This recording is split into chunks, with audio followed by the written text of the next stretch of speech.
Good afternoon, everybody. Good Um, afternoon. welcome. If you don't know me, my name is Keto. I coordinate the education series for Keep Growing Detroit. And amongst other things, I also coordinate our beekeeping course and help with hoop house construction. And I'm working on the farm a bit. So I wear a lot of hats over at Keep Growing Detroit. Today, we are going to be talking about weeds, garden weeds, what to do about them, how to prevent them, how to deal with them when we got them. Um, I think most everybody, just based on seeing who's kind of filtering in, most everybody's members of the Garden Resource Program. But if you're not, we are a program that supports farmers and gardeners across the city with seeds and plants. We have and then education classes such as this and ways to connect with other gardeners. We're just finishing up our hot crop distributions this past week, and gardeners are getting all their plants in the ground. Um, so I'm going to go ahead and say, so I got a bunch of slides to share with you guys today.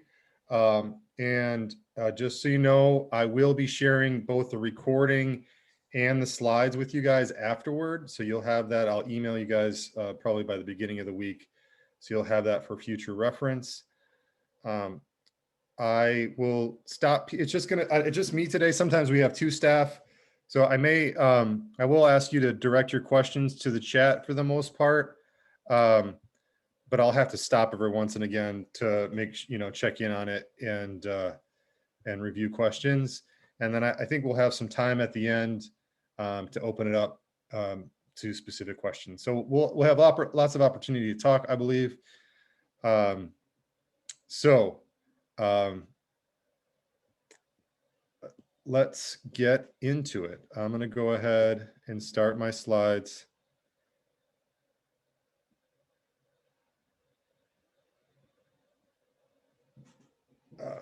So hold on one second here.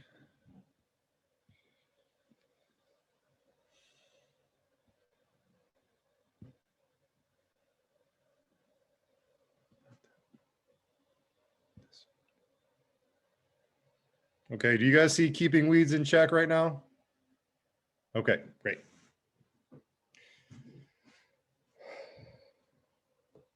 So I guess to give a little bit of background about me and some context here, I've been gardening for more than half my life. I started gardening when I was 18 or 19, so I have 20 some years, and I've done a lot of things over the years. I did the organic farming program at MSU, and so I've seen my fair, and I used to do organic landscaping. So I've seen my fair share of weeds over the years, and hopefully I'll have some information that will be helpful to you today. So let's get right into it. As a general overview, we're going to talk about why do weeds exist? Where do weeds come from? Generally, how do we prevent weeds from happening? And then some strategies to manage weeds once we've got them. So it's always best to prevent them, but it's good to know the big picture about like how they come about.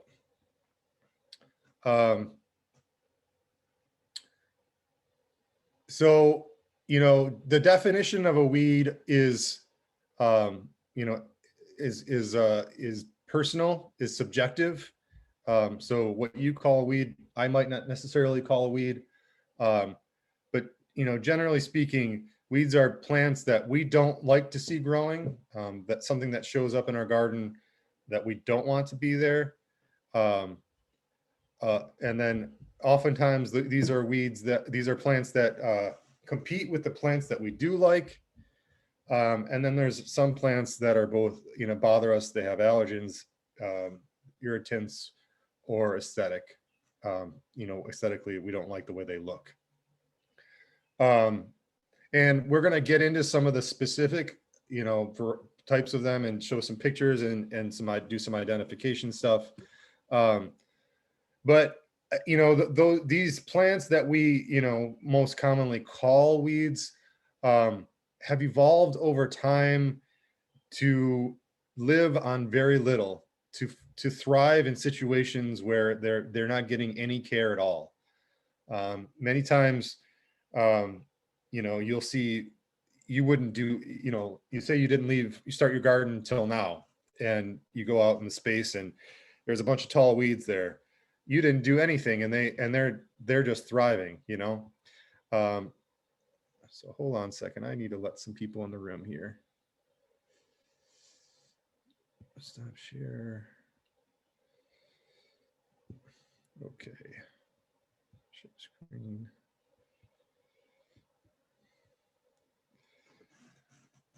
So weeds they've just evolved in such a way, you know, these plants that we are not necessarily familiar with, or didn't necessarily plant.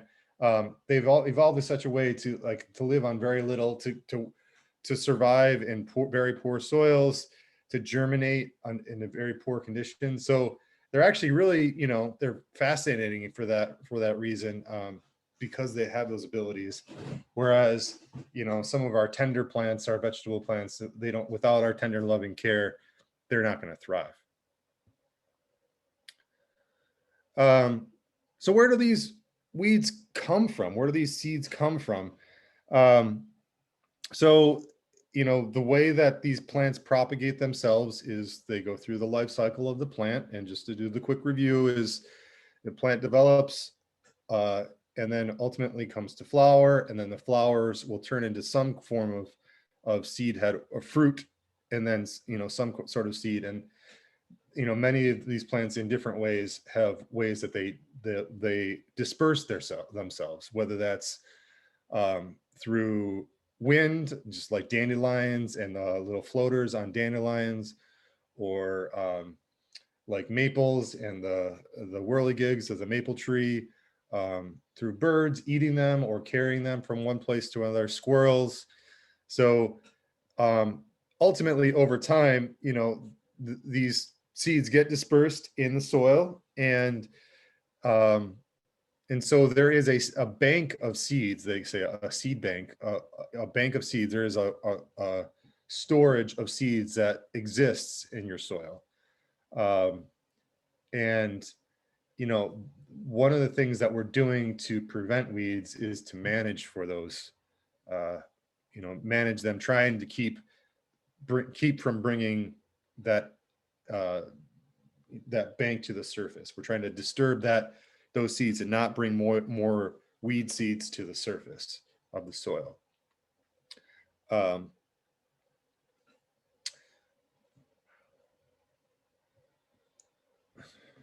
And if we do let our plants go to seed, let these weeds go to seed, they say 1 year of weeds equals 7 years of seed. So, you know, we always want to make sure that we're preventing any of these weeds from going to seed. And this is an illustration to give you an idea about how that seed bank works. So basically, if we're starting from the middle here, the seeds and going upwards, the seeds germinate, they establish and go completely through their life cycle. They create the fruit, they create the seeds, and then through the birds and the wind and all that, the seeds are produced and they proliferate.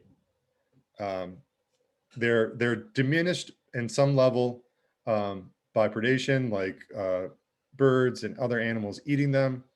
But if we keep from disturbing the soil over time, down at the bottom here, they will lose their viability. You know, seeds get old, and through getting more hot and cold and wet and dry, and through fungus and other things, they will slowly decay. So in a best case scenario, we will diminish the seed banks of kind of in our soils.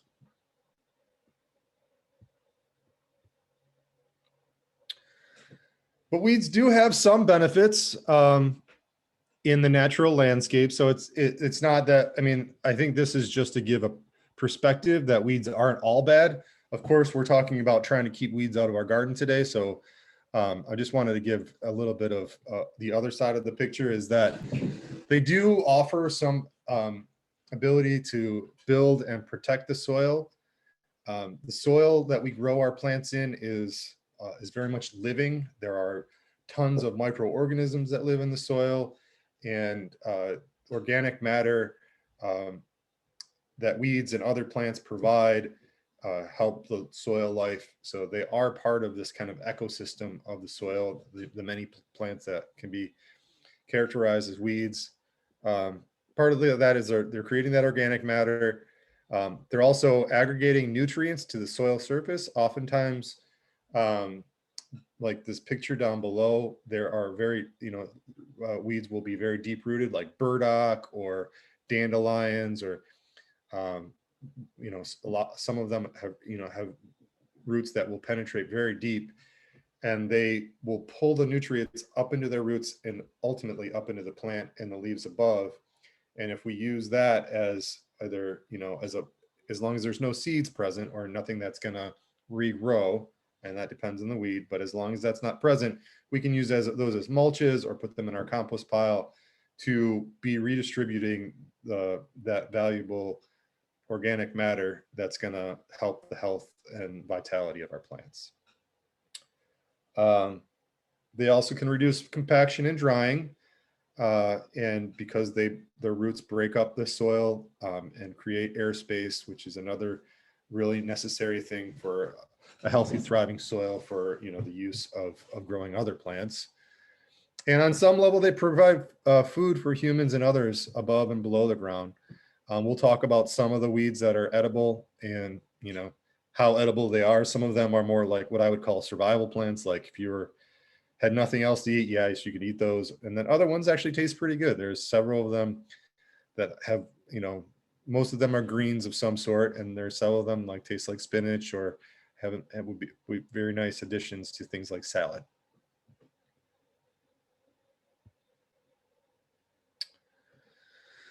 So generally speaking, these are the kind of principles of weed management. We want to, first off, if we can, prevent the weeds from germinating in the first place. So prevent them from even starting. So essentially that means either using some kind of mulch, some kind of soil covering that will prevent light that essentially stymies their ability to germinate, or if they do germinate, they can't live without ultimately having some kind of light. Second would be limit young growth. So trying to catch the weeds early when they're young and they're just very, very tiny, knocking those back. It's a lot easier to cultivate your soil periodically and knock back a bunch of tiny weeds than having to come out after they've gotten to be 6 inches, 12 inches, 2 feet tall, and trying to pull them out of the ground. So trying to knock weeds back early is always a good strategy. And we'll get into some specifics with some tools and such in a minute. And then third would be minimizing the soil disturbance, preventing more weed seeds coming to the surface, like I had kind of mentioned earlier. And then you're just always kind of if you're just trying to minimally disturb the top of the soil, will prevent them from, having a larger population. And then ultimately, there will be a time when you just need to, there are mature weeds and you just need to dig them up or pull them out completely.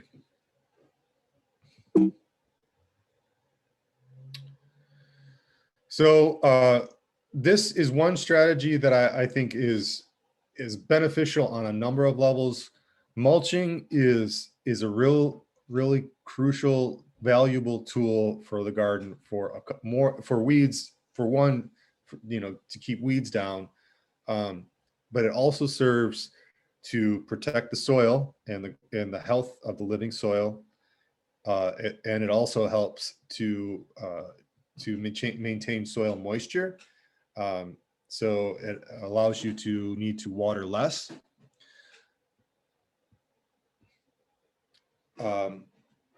One thing to say about that you got to do it you got to kind of strategize how you go about doing the mulching. So, you know, first we'll kind of go through a few of the, options here. So you could use cardboard, newspaper, plastic. I'll show some pictures of that in a minute. Different types of landscape fabric. I'll show some pictures of that too. Straw, grass clippings, leaves. These are all great mulches. I wouldn't necessarily recommend, even though wood chips is, when we think of mulch, is probably the one that we think of first. Wood chips, I would not recommend for putting directly in our garden beds, our vegetable garden beds, just because they take a long time to decompose. And when they're mixed up in the soil, they can tie up nutrients such as nitrogen. It also just makes it harder to have like a nice seed bed. So like other things like straw and grass clippings and leaves will ultimately break down in the soil, and they're easy. It's kind of less of an ongoing potential problem. And basically what you want to do specifically when you're doing mulching is in the beginning of the season, if you're doing seeds, you have to wait until, like, so you wanted to plant some seeds and you want to plant them, let them germinate. And once they get to more like teenager size, then you're thinking about mulching up closer to them. So I would kind of spread out open areas of soil for that seed and then mulch everything around it. Similarly, like young plants, you don't want the mulch to go right up to the base of the plant. You want to mulch kind of have an opening so that so it's not touching the plants. That could be a potential problem with fungus or just airflow generally causing issues with the plant. But mulching up pretty close will prevent a lot of the weed damage, weeds. And essentially, again, it's preventing light, and that's a huge thing. And you may notice in your garden, if you've been gardening for some years, that once the plants get big enough and their canopy fills in, the different leaves of the different plants get closer and closer together, you'll have less and less weed pressure because there's just simply less light below. So that's just a strategy for getting to that point. If you're doing any kind of mulching with grass clippings or leaves or straw in particular, you want to have a relatively thick layer there to really allow to really minimize the sunlight getting down to the soil. So somewhere in the neighborhood of 3 to 6 inches.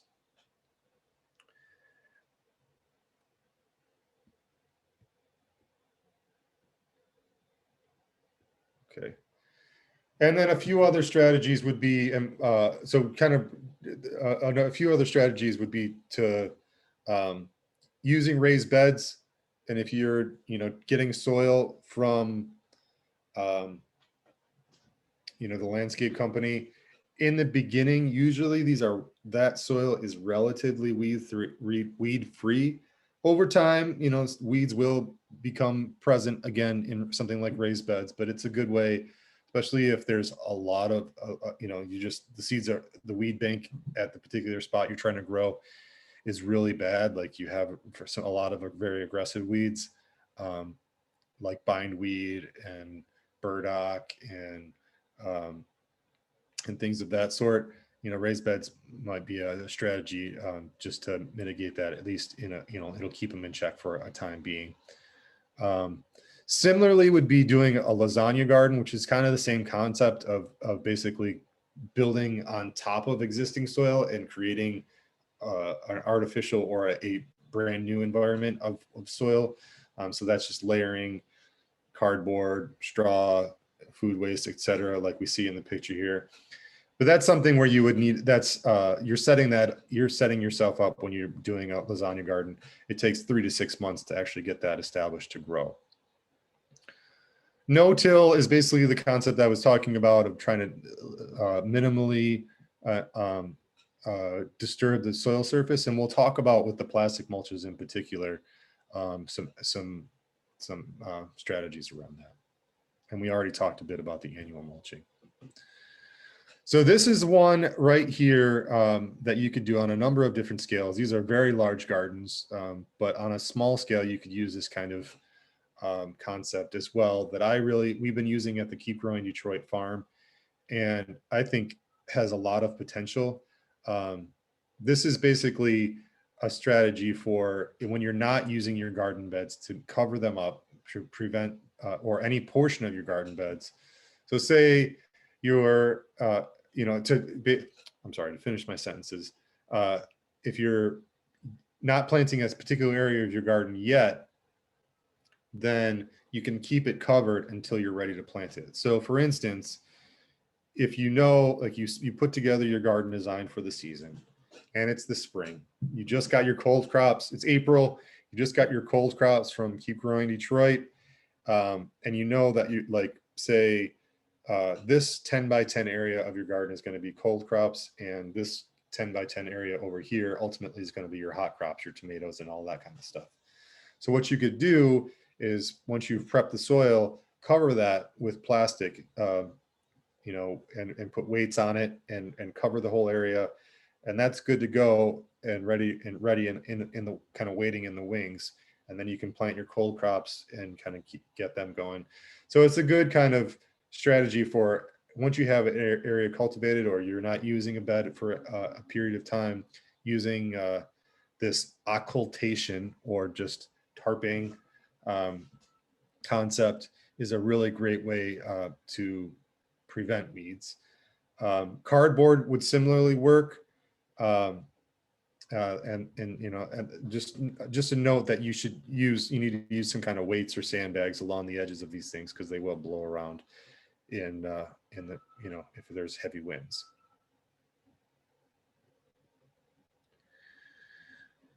Similar concept but slightly different would be solarizing. So this is more of a situation where it's maybe early in the spring and you have before you get to planting or before you plant a particular garden bed, and there's some small weeds emerging and you want to cook them essentially, then you would use more of a clear plastic. So, this works really well. I would say between this method and like the black plastic, and something like the black plastic, I would use the black plastic more often than I would use this. The clear plastic, one of the challenges of it is that it tends to break down relatively quickly in the sunlight, so it will get brittle and maybe cause a mess in your garden. It is one strategy, whereas the black plastic, it tends to not, just the quality of it doesn't break down in the sunlight. Like we've been using 6 mil, we got these huge sheets of 6 millimeter black plastic for the Keep Growing Detroit farm, and we've been using them for a few years and they're holding up just fine. Whereas this clear plastic wouldn't last more than 6 months. Tilling is a strategy. Tilling, especially when preparing garden beds, the downside to tilling is that whole concept of bringing those seeds from the seed bank to the surface. So on the left-hand side here, you'll see this mini tiller. It's called a tilther. And the concept of that is just to till the top couple inches. So if you're having, if you're having your garden beds more or less prepped, but you're having some germination of some really small weeds, you can go through with a tilther and kill all those back before you do your planting, is one strategy. If you have really bad weeds in your garden beds, it's like you didn't get to it soon enough in the spring, and a lot of larger mature weeds have come into play. Tilling is probably the most expedient way to get your garden back in working order. It's just it's a thing that you're going to be needing to manage that new bank of seeds that is coming to the surface again. But sometimes you got to weigh the options, and that's the best one. And then this is another method, this is a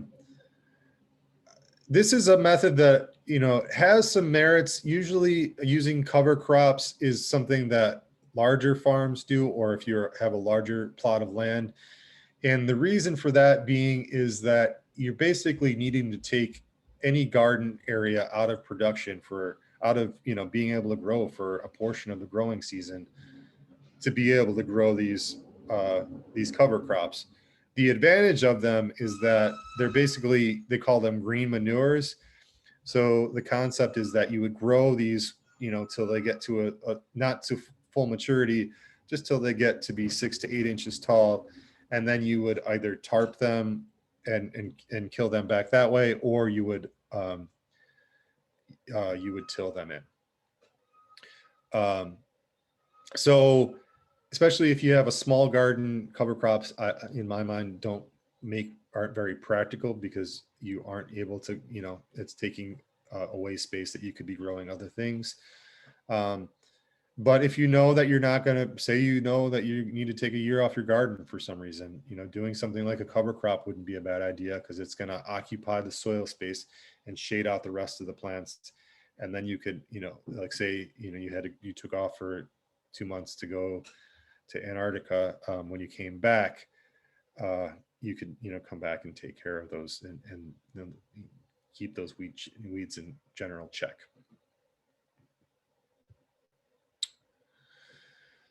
And then one other strategy is to do what's called stale seed bedding. So this is where you set up your garden bed and you turn over the soil, you pull out, you get ready, you prep the bed for the season. And then this is basically anticipating that more weeds are going to be germinating because they're, present in that top surface of the soil. And so you're just watering that space as if it was, without having anything planted in it yet. And then once the young seeds, they're going to start to germinate in a week or two, and then go through and cultivate the surface of the soil with like a stirrup hoe, or you could even, there's like tools called, there's flame weeders, there's different ways that you could do it.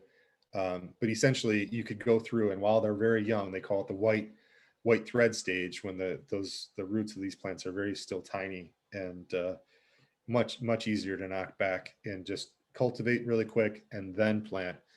So then you're not then you basically have no viable seeds right at the surface of the soil, weed seeds. Here's another method that we've been playing around with at the farm that I think has some really great applications, or really great potential. And that's basically using landscape fabric, this, which is the woven black fabric, and stapling that using these metal staples and stapling that in over your garden bed, and then either cutting holes or burning holes in the plastic based on the spacing of the plants that you're growing. And so you only have openings for where those plants are living. And so that minimizes the ability for those weeds to germinate. The downside of this one is that you need to have a strategy of making sure that water really penetrates to the roots, because it's going to tend to roll off the top of this. It is a woven fabric, so in theory, the water will go through it on some level. But you either, the strategies here would be either to do some kind of drip tape underneath, like drip irrigation, which is basically a system of this plastic tubing that has holes and emitters every, so many inches, that slowly drips the water out into the soil and disperses it. So you could set that up. There's kits on small scale gardens and large scale gardens that you could set up to a sprinkler, a timer or some kind of watering system, and water, underneath the fabric, and then the plants can, thrive without any, with minimal weed pressure. So we're using this on the Keep Growing Detroit farm and have been pretty happy with it thus far.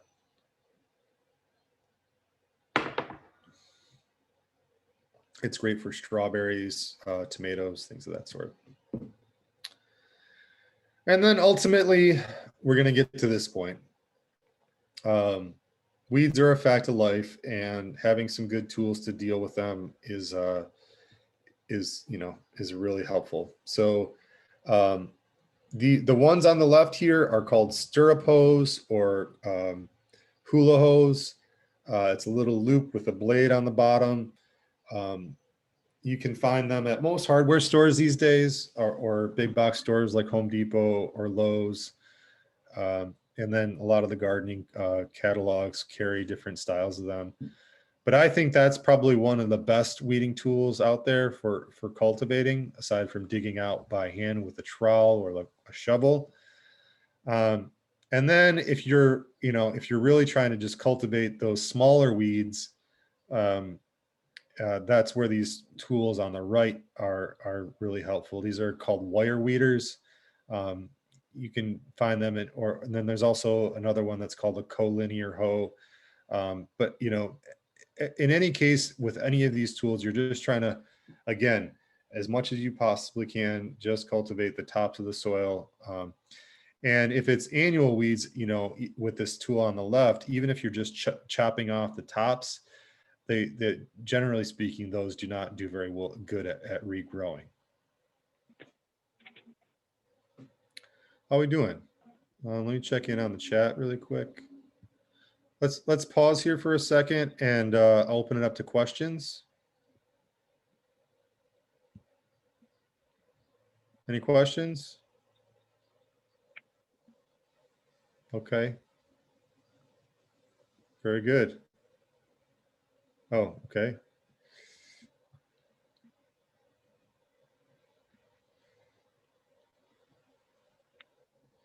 Okay.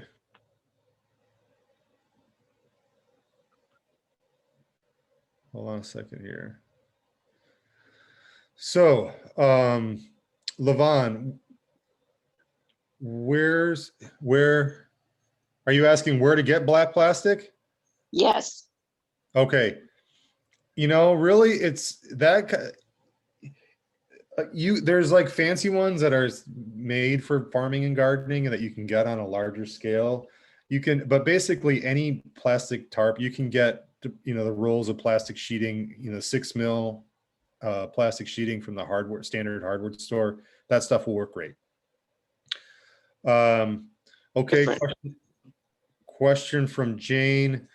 When I use the word cultivate, what do I mean by cultivate? Okay. Yeah. So cultivate is basically to break the surface of the soil and use like a tool to break up the soil. And so as an example, just to use it in a sentence, when I plant my tomatoes, I just looked at my garden this past week and I noticed that there's a bunch of little tiny weeds popping up that are like this big around. So I'm going to cultivate with a stirrup hoe around them. I'm just going to disturb the soil, knock those up so they're just laying at the surface of the soil and they're going to dry out. Okay, boom. That's cultivate is to work up the soil. And then question, is preen okay for organic gardening?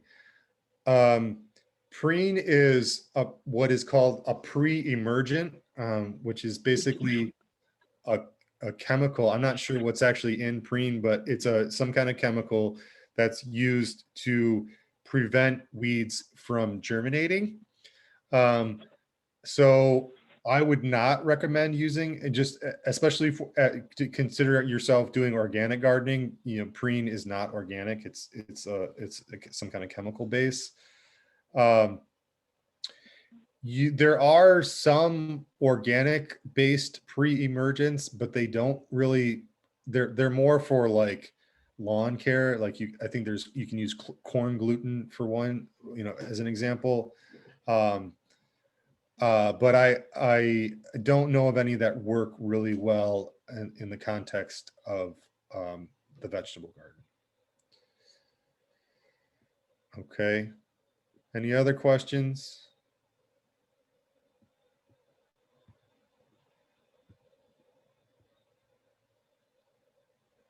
Okay. All right, let's get back to it.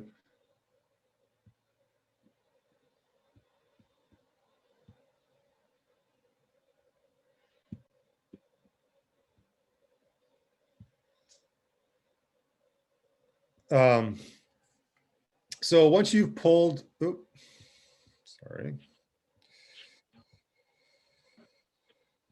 Once you've pulled plants out of the garden, the general recommendation, well, so there's a couple ways to think about this. If we're going to go through the specific weeds in a little bit, so once we get to that point, we can distinguish between weeds that we can let decompose in the garden and leave there, and just cultivate and leave them in place, or or pull them out and use them as a mulch over the top of the soil, or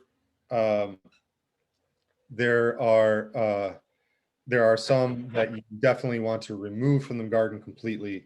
If it's got a seed head on it, you want to remove those from the garden, or if it's a perennial type one like quackgrass or bindweed that have adventitious roots that will reestablish themselves if you don't remove them, then both of those you would remove from the site completely and either put them in a trash bag and throw them away, or just lay them out till they dry out completely, and then then compost them. And then ultimately, if they are just the leaves or things that like that's not going to seed, if it's lamb's quarters or if it's pigweed or something, you can just essentially pull those up and lay those as mulch around your garden. That just adds another layer of organic material that'll slowly break down. That's shading out the soil. It will prevent any kind of future problems.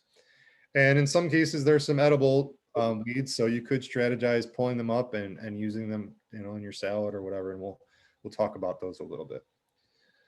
Let me just go back for a second.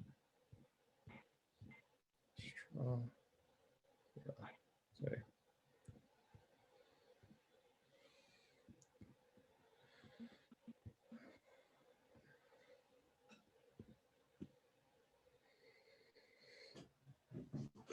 I'm just looking at a question here. I early weeded some of my garden bed this first week of May. A month later, I went out and have a whole new crop of different weeds. Is this inevitable? Yes, weeds will keep coming. That's where, unless you are strategizing mulching. So after, like, say what you did, if another strategy is like at the end of May, after you weeded all those plants, if you went through and put straw down as a mulch around those open areas, that would prevent, potentially, help you prevent another flush.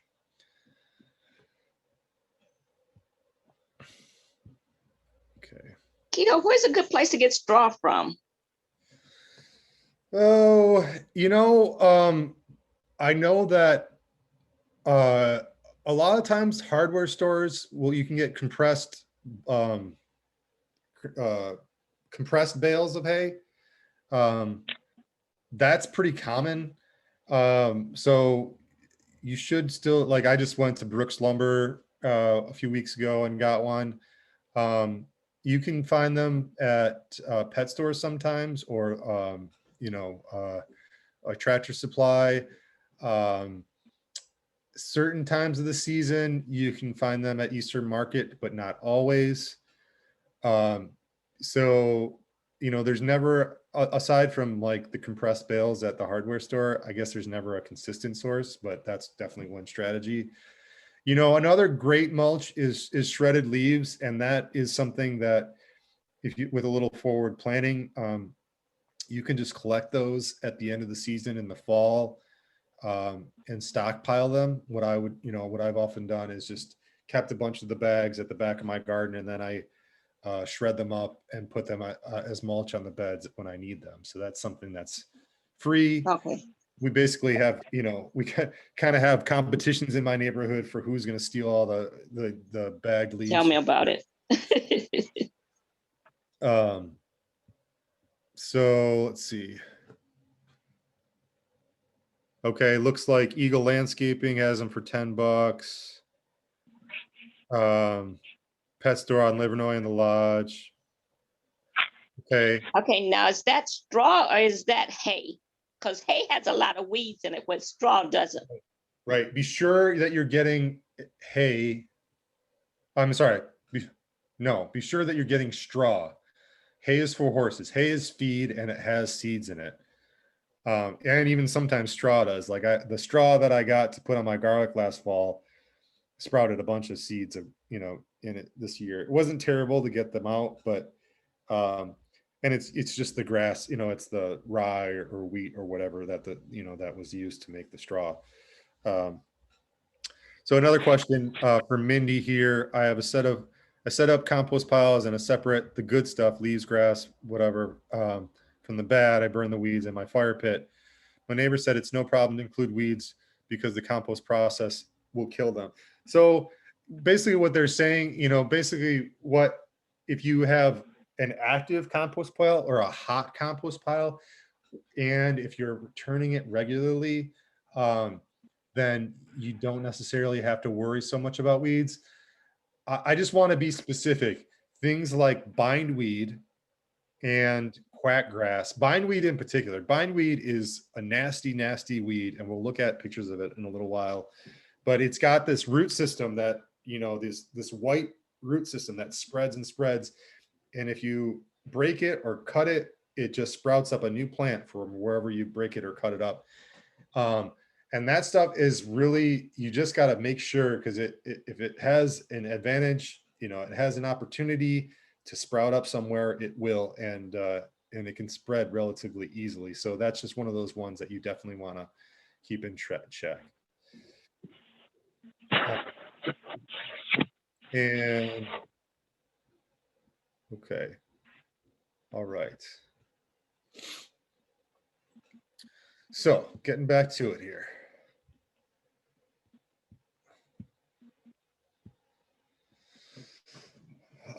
So now let's learn about, do some identification of some of the common weeds and talk about their attributes and things to know about them. Here's a list. I'm not gonna, if you'd like, take a look over that. If you know of any particular weeds, maybe, jot them down or jot them in the text, and we'll make sure that we talk about them too. If I didn't capture some of the pictures of them, then maybe we can pull those up on Google. So basically there are two general categories, 2/3 general categories of weeds. There's annual weeds, there's perennial weeds, and then there's biennial weeds, which is I just kind of lumped together with perennials for this purposes. So annual weeds, basically they complete their life cycle in 1 year. They don't overwinter, and the only way that they come back is that the seeds of them being present in the soil to germinate next season. So as we see annual weeds in the garden, those are ones that we would easily knock back with the stirrup hoe and leave in the garden and not think too much about. And if we're cultivating them or cutting them back with, it's, we can definitely keep them in check. And so let's kind of go through some of the annual weeds. This is nutsedge. We have an insane amount of this at the Keep Growing Detroit farm right now. And it's kind of annoying. It's got these little, it reproduces by these little nutlets that grow in the soil. If you dig up the whole plant, you can pull them apart and look at them, which as it were, that those little nutlets are edible. But they will basically, each one of these little nutlets will sprout another one. So you're trying to get this one early. They also have seed heads at the top. So in all cases, whenever possible, even, always try and make sure that weeds do not go to seed. So even if you're like, oh, I'm going out of town this weekend, but I have weeds in my garden, go through the garden and just cut all the tops of, if there's a weed flower hedge starting, just cut all those tops and don't even give them an opportunity to start to get towards, producing seeds. So Jane's question here is, how can you tell whether seeds have developed? Well, I mean, it'll be clear, like at the top of the plant, typically, I mean, this is generalizing. Each plant has its unique characteristics, but generally speaking, there will be some sort of flower at the top of the plant first. Sometimes they're insignificant or don't even necessarily look like a flower. And then ultimately you'll see something that looks like a seed pod, or like little fluffs that look like seeds on a dandelion or things of that sort. And that's, basically, if you start to see flowers or anything that looks anywhere similar to a flower and it's a weed that you don't know, something that you're not familiar with, then, as long as that's when you're removing that top, that's generally purpose, knowing about the weeds. Yeah, pokeweed is definitely one that comes about, and that's one of those ones that is edible. Although my understanding is that you need to boil it first to make sure that you don't have any problems with digesting. This next one here is called pigweed, red-rooted pigweed. And if you're familiar with callaloo, this is a distant cousin of callaloo. So its leaves are edible. It tastes somewhat similar to spinach, and you could cook it like greens. They call it purple rooted pigweed also. And you can see that on the top upper right hand corner, that's a little bit of an ID with those purple roots. Again, and then on the lower right hand, this is what the seed head cluster would look like. So this is one example of what seeds would look like, and we're just trying to knock them back before they get to this point and pull them out before that. Question: when I weed, I try to knock off the chunks of soil attached to it because it's full of earthworms and I want to keep them in the garden. But am I knocking weed seeds off by doing this? Generally speaking, no. I mean, again, I think what I would really recommend is, and that's partly what I'm trying to provide here today, is get to know the weeds, be familiar with them, learn their names, learn, a little bit about their habit. But if you did that with this red-rooted pigweed here, for example, then that wouldn't be a problem because the seeds are only at the top of the plant, like you can see in the lower right-hand corner. Lamb's quarters. This is a very, very common one in Detroit. It also happens to be one of the more, in my mind, one of the more better tasting garden weeds. It's pretty common, and it is a distant cousin of spinach and does definitely have a spinach-like taste. It's best, in most cases, this applies, but it's best to harvest it when it's young. It'll taste best if you're planning to eat it. And you just, in the upper right-hand corner, you can see the development of the flowers that are getting ready to turn into seeds. So you definitely want to get it pulled out before this point, because they will, they can produce a lot of seeds that you want to keep in check.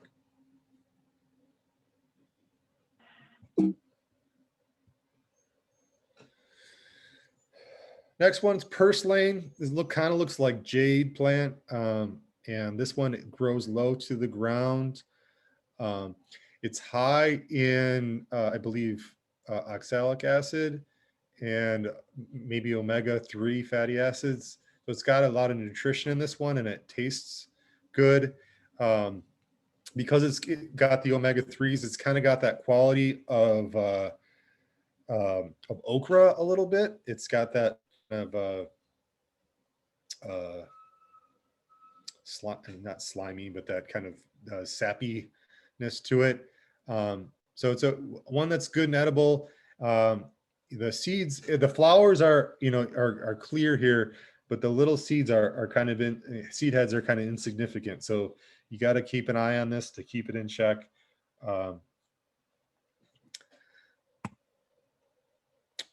This one's Gallon Soga. Another, can be really annoying, but it's relatively easy to pull out. And if, as long as you get it early enough, you're probably going to be in pretty good shape. Chickweed, this is a common spring plant, also edible. It's also used in for like topical medicinal things. It's used for like skin, for like making hand salves and stuff. It's got some healing properties.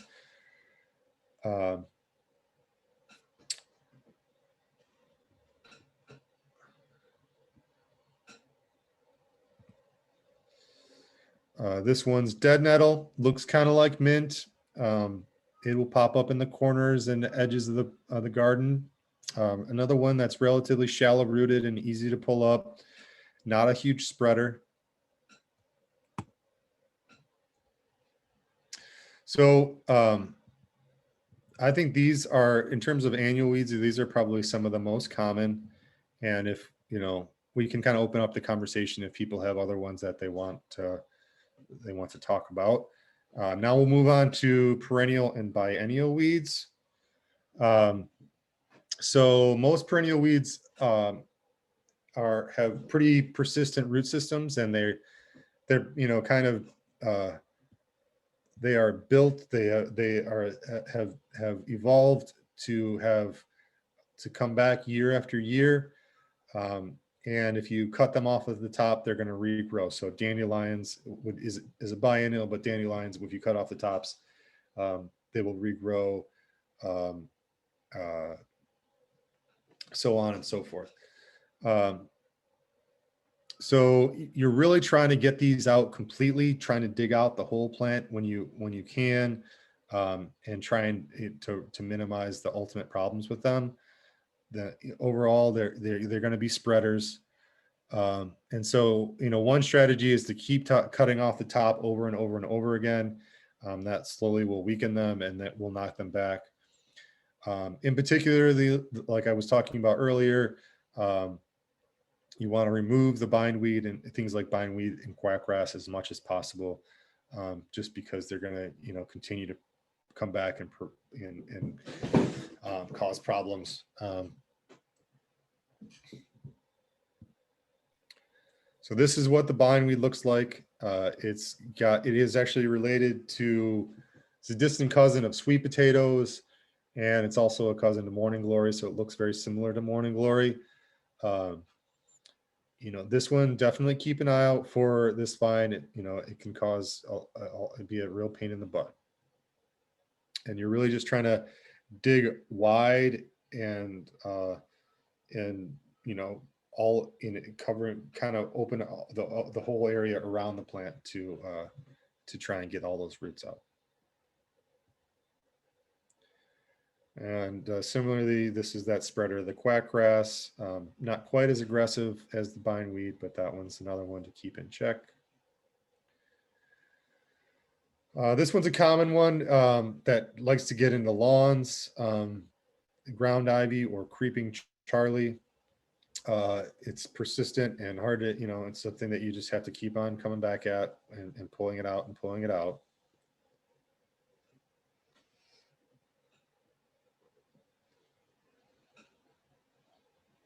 There's a question here in the chat. Can you kill the perennial weeds with the black plastic covering? Yes, you really want to, if you can, like, knock them back first. So like this burdock plant you see in the upper left-hand corner, if you just put black plastic over that, it'll weaken the plant, and over time, it'll be starved and probably will die back, but it'll probably still, it's got enough energy reserves in its root that's down below the ground that it'll keep kind of coming, and it may push up the plastic. And so if you can, go through with a shovel and just chop off the top, or a weed whip or something,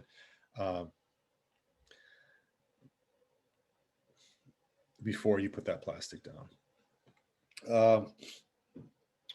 Yeah, burdock has an edible root. It's a kind of Asian traditions such as in common in Japanese culture to make dishes out of the burdock. They call it gobo, I believe. So that's one that could be edible. It's something that's on the bitter end of the flavor spectrum, but it's something that could be used. This is one of those ones that you really gotta you really got to dig out the entire thing to get it out ultimately, and you really want to prevent the burrs from spreading. In some situations, if it's in a garden, a vacant lot, for instance, that hasn't been disturbed for many years, burdock, can get really well established, and it can be some work to try and get that back into cultivation. Patrice said here in the chat that burdock, you can also make burdock tea out of the root, which she says is good for helping with conditions related to diabetes.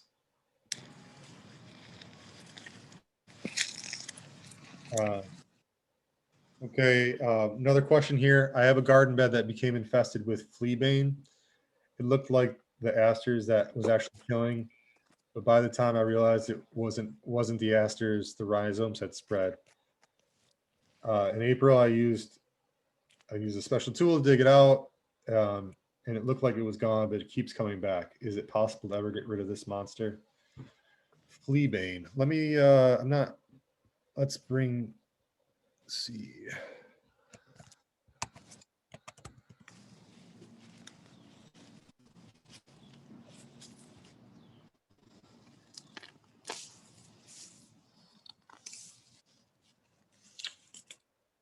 Yeah, sometimes you just got to keep coming at them. I would say, I don't have a whole lot of experience with this one in particular. At least I'm familiar with it, but at least as it being an issue or a problematic plant. Sometimes you gotta, maybe you'll do that. Just do it again. You did it once, do it again and again, and slowly you'll have to, if we had those seed and weed seeds still present from the fleabane in the soil, there's not much you can do aside from trying to get them young as they're popping up again, or just let another flush come through and knock them back.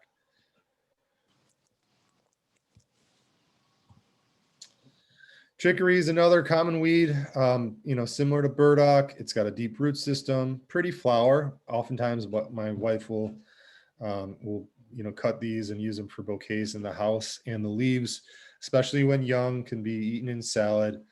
There's a classic coffee substitute is made out of roasting chicory root and using that, grinding that up and using that for a tea of sorts that has that toasty flavors, somewhat similar to coffee. Dandelions, we all know dandelions. Essentially, another one that, in many cultural traditions, like in France, for instance, like they love dandelion greens. Particularly they're most edible and palatable when they're young, young and tender. You can also make dandelion wine out of the flowers. So it's a labor of love. You got to pick a lot of flowers to make dandelion wine, but it's something you can do too. But ultimately, it's just you have to get the taproot out on this one to knock it back, and really try and mow them or take them, remove them before it gets to the point where the seed head develops, like on the lower left-hand corner. Here's a really, really bad one that I don't hope none of you have, but this is called Japanese knotweed. It has kind of a similar look to bamboo, the stems of it. And you can actually harvest the young shoots of this, and they're kind of sour tasting, like rhubarb, and eat them. But it's a very aggressive spreader and very difficult one, very difficult to kill once it's established. If you see this, try and keep it in check. And you may need to get more aggressive with it, with even to if it's in a part of your garden, you know, you may even need to use some of the chemicals that I usually don't recommend that folks use. But if you're really trying to kill this back, you know, some of those killing, something like Roundup might not be necessary to kill this one. So that's the basic presentation I had for you guys today. So at this point, I want to open it up for conversation and questions. Keto, I missed it. Dandelion greens are good to eat, right? Yeah. Okay. All right. Thanks. Yeah. With any of these weeds, as a general rule of thumb, the more you can harvest them when they're young and tender, the more like tasty and palatable they will be. So like in a late season, like late July, dandelions are going to be really tough. And so basically you might have to, you know, do a little taste test before you're like, okay, yeah, I'm making a salad out of this. Let's see. Gary asked earlier if I had a recipe for purslane. I don't have a necessary one. I usually, when I've used it, I just thrown it in a salad. But I'm sure if you do a Google search on purslane, Purslane, you know, recipes, then I'm sure there's lots of options out there. Let's see. What's your opinion about putting salt on the roots of burdock? Salt, I would say that probably it's not going to do a whole lot. It'll maybe make the plant look sad and beat up, but it'll probably pull through on that and still, you know, still grow again. I think you got to kind of get those hard. So, okay, let's keep going down the list here.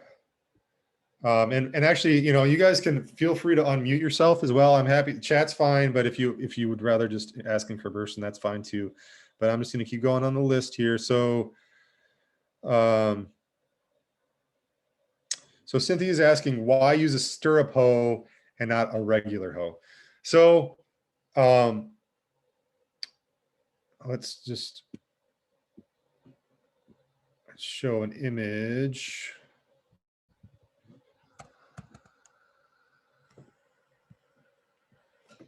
So this is kind of the classic hoe.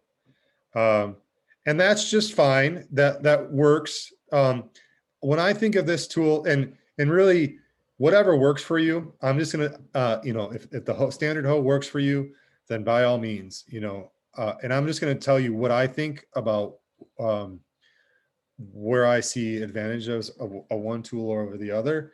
I think of this tool more for chopping and getting bigger weeds. It's like this kind of action of chopping and pulling.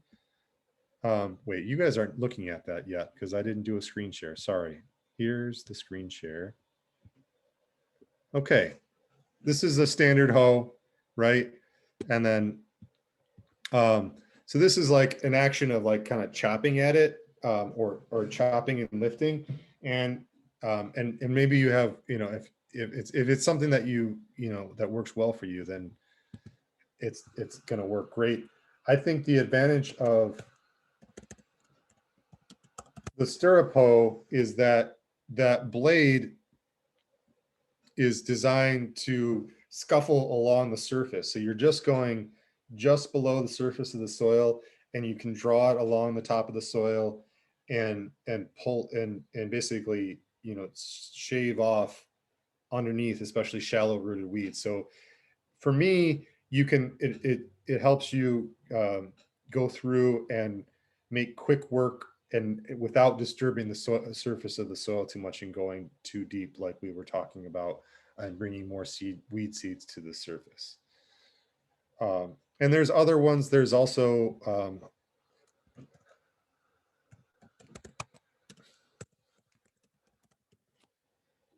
so there's like very simple collinear blade hoes. These are very, small bladed tools. And if you're trying to do really detailed weeding, and I think what I want to emphasize with these types of tools is if you get out in the garden and you on a regular basis and just scrape and scuffle the top of the soil, even if you don't even see much going on, just cultivating where that that are not anything else growing there, you're gonna constantly keep those weeds in check and prevent more of a laborious work down the road of of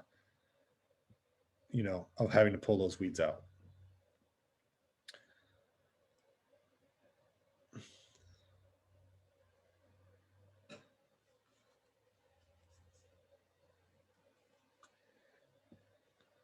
Jane,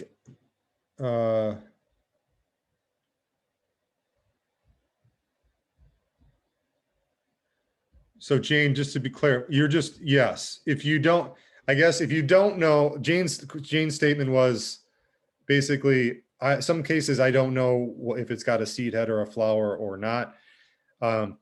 So when in doubt, throw it out. If you are worried about, the potential of it reintroducing seeds or being a problem in the garden, throw it in the garbage instead of the compost pile. Yes, I think that's a good strategy for sure. Patrice is sharing her weed prevention spray here. Weed killer spray. So it's 1 gallon of vinegar, 1 cup of salt, and 1 teaspoon of Dawn dish soap, and then put on the plants at the hottest part of the day. So that, you can use that as a spray to make plants wilt and die back, especially if there's a lot of weeds to deal with. Okay, going on here. Helena has got really bad problems with wild grapes. I have some wild grapes too. Wild grapes is one of those ones that you have to dig out as you're trying to get out the whole root and kit and caboodle. And sometimes there's just another little runner that you have to go after. You could, I'm hesitant to say using any kind of chemicals, but with one like that, you could get a small bottle of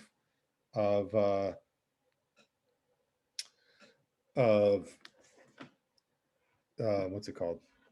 Roundup, and cut the base of the grape plant and just brush the top of that cutting, and that it prevents the plant from it basically makes them so they are not able to move the water up and down in the plant and slowly kills them. But I would say that would be a last ditch effort. I would more advise to just be persistent and cut digging them out. Really, some of these perennial weeds that come back, you really got to stay on top of them. And even if, so it's like, cut it back, let it resprout, cut it back, let it resprout slowly, especially these really aggressive ones. It's work, but you will, slowly, you will kill them if it's not.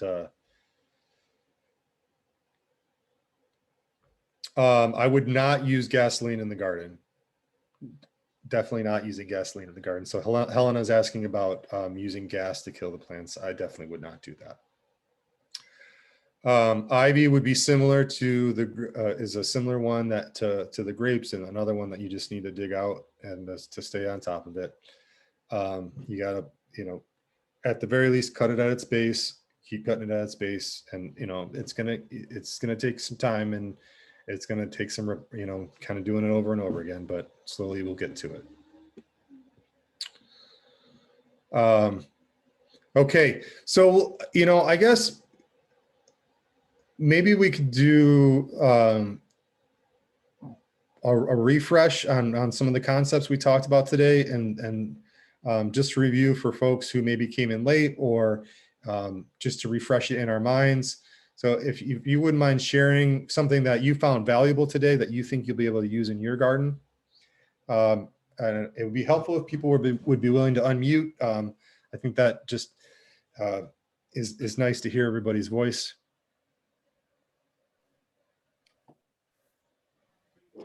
Hi, Hi, Patricia. Keto. This is, oops, sorry. Go ahead. This is Chantel. I'm definitely going to be trying that stirrup hoe. I don't even own one yet. Okay. I'm going to be trying Great. that. Yes. Okay. Awesome. Go ahead. Yes, I'm gonna also try to stir whole, but I also want to try the black plastic. Uh-huh. Okay. I have a lot of weeds in my garden and I kind of got discouraged with it. Okay.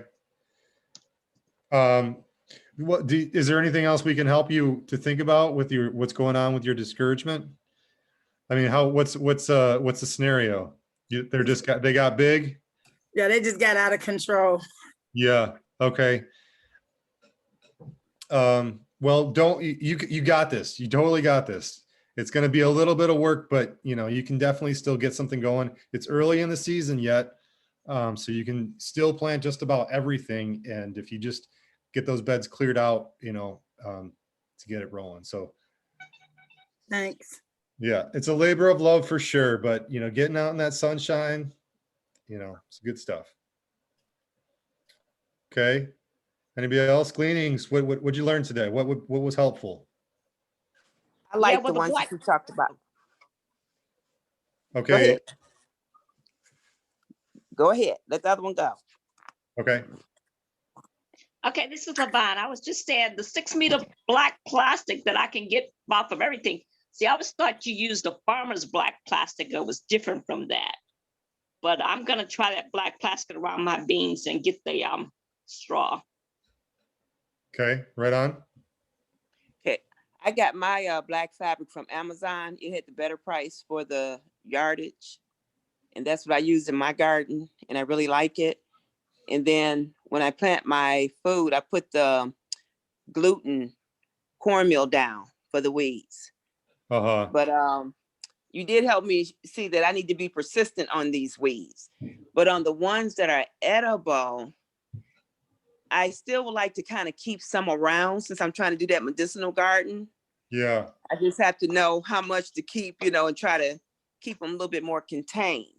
So I'm gonna do more research, and I kind of like that because if they're naturally growing, it's helping with the atmosphere. It's like a native plant, so I kind of want to keep that around.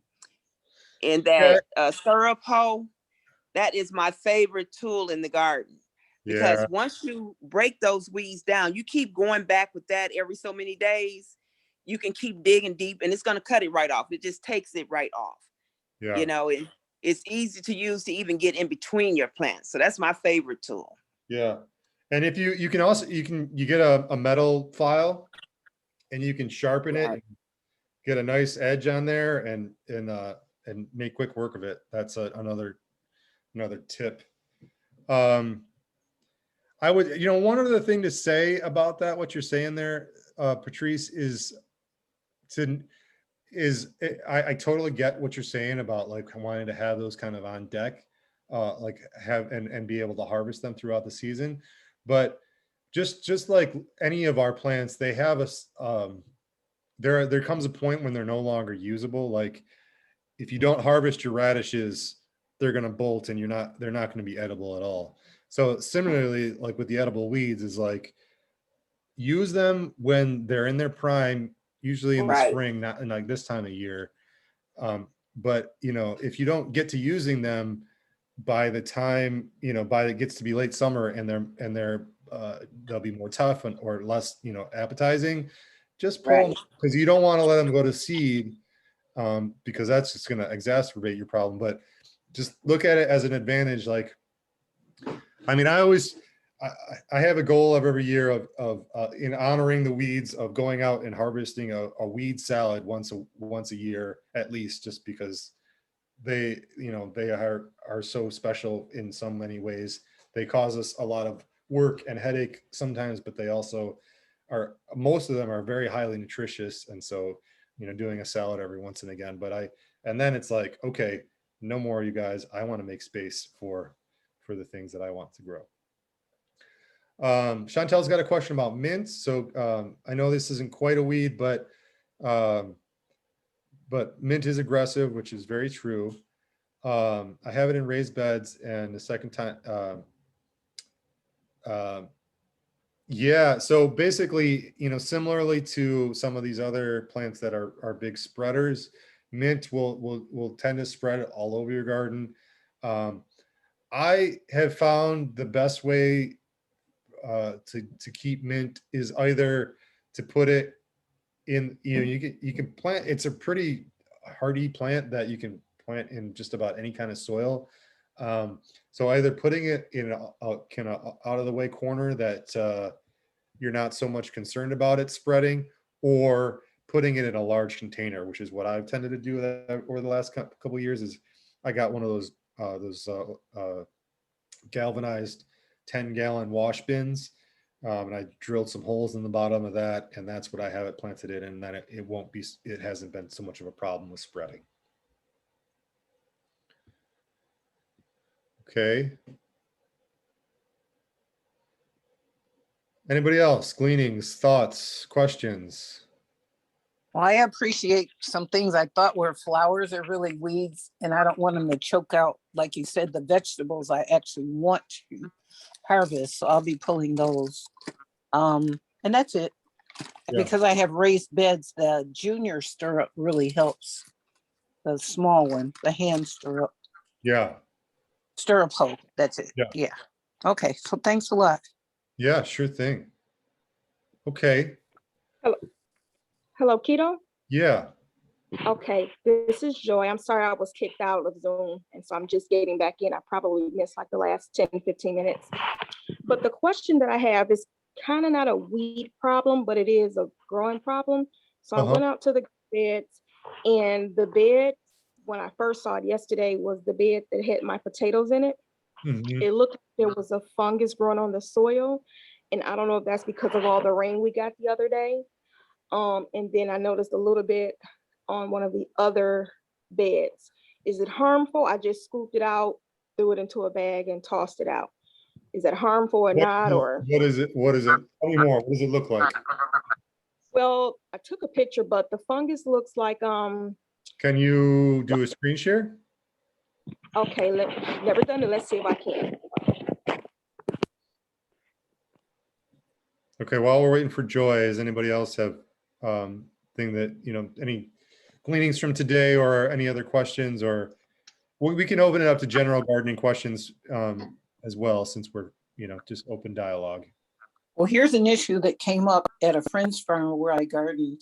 The person covered it with plastic, but they caught some bugs underneath, so they were eating up their seeds and stuff. So when they uncovered the plastic, thinking they were protecting their crops from weeds, they actually trapped some insects that munched up their vegetables. So that's something to be careful about. Like when you cover with this, it's kind of a plastic vinyl weed cover, thinking you're protecting things from weeds, it Okay, actually you're talking about traps. the row cover? Yeah, the black row cover, like Okay, it's no, black. okay, row covers. Okay, so let me just. Not row cover. Yeah. Row cover is like is supposed to go like as a like a light white sheet. Oh type yeah, the gauzy. Yeah, they had gauzy both. stuff that Yeah, you wouldn't they put on use top of the both. soil so much. You're more like protecting the plants with it. And then there's the black plastic. So yeah, I mean, and you always want to have an opening for those plants to be able to germinate as well, right? Right. Okay, Joy's saying here that she can't screen share. Well, if you can describe it a little better, Joy, maybe I can, you know, help you, but I'm not quite sure what you're talking about in terms of fungus. Okay, and then I'll email it to you later as well. Okay. But yeah, so on it, it's like a tannish sort of a color on top where the thickest part was, and then it was like the part that was starting to spread out around the circumference of it was like a little white light. Yeah. So I just assumed it was a fungus of some sort. Yeah, I'm not quite sure, but I think that's fine just to remove it. I mean, that's what I would do. And then the other thing I did, which I don't know if this is bad, I took a 50-50 of water, spray bottle of water and vinegar and just lightly sprayed the top. I don't even know if that's good or bad, but I just figured it's a fungus. Yeah, I mean, you know, usually if there's any kind of, like I've seen different, either if it's mushrooms popping up or like little growthy things that it's if you just remove them, that's probably, you know, good enough. I mean, you don't want to mess with putting, I mean, spraying a little bit of vinegar is not a big deal, but if you don't want to mess around with spraying too much vinegar into the soil, because that's going to mess with the pH and Exactly. yeah, and maybe cause problems with the plants. Okay, so I sent it to your email. Maybe at some point you can look at it, you know, and maybe Sounds later and Okay, just tell. I'll follow up. I'll follow up. Okay. All right, guys. Well, we have a little more time yet if people have questions or want to, you know, share anything. Otherwise, we'll wrap it up for the day. Okay, well, I do have another one then. Okay. This again is not it to the weeds per se, but I sent it to you at the beginning of the meeting. It was just one of the things that I was thinking, like, is that something that you guys could, you know, share some information on, maybe setting up like an outside wash or rinse station for your veggies as they come out the garden, you know, because I think it would prevent, because I learned by trial and error, you know, you bring them in or things like that. There's other bugs or whatever. Like, it just would make it easier just to set up. Like, is that something that you guys have ever done? Or Well, we are actually having a class coming up on harvesting and farm food safety, which is going to be, which addresses that on some level, like talks about different strategies for washing and how to set up things like in such a way for your produce. So I think, you know, we're going to be kind of going through that in depth at that class, if you take that one. okay, well, that's pretty much it for me, and I'll just wait for slides Okay. next week. Okay. Very good. We will see you guys at the next one. Thank you. All right. Have a great day. Thank you. Thank you. you. Great information.